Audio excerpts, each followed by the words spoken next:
building a business is hard for those of you that have done it. Building it alone is extremely difficult. So sharing the burden and the risk is part of a big value proposition of the studio. Um, they bring a playbook. I mean, I've built company already, a few of them, but it is a very more rigorous playbook with very defined steps and gates.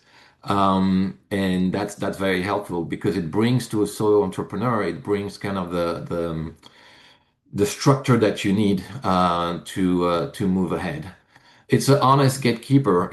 We're trying always to make sure that our assumptions are validated. They're not just a bright idea with a good intuitions. Those are necessary, but they need to be validated.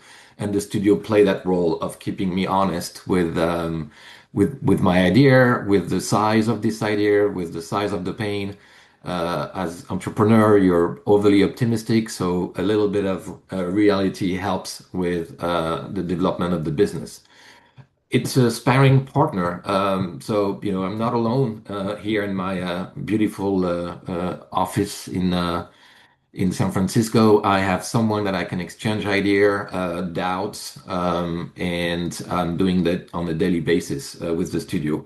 And finally, the studio is vested in my success. They're investing time and resource in helping me being successful, so we are completely aligned. So it's for me, at least, it's a good way to do my next venture.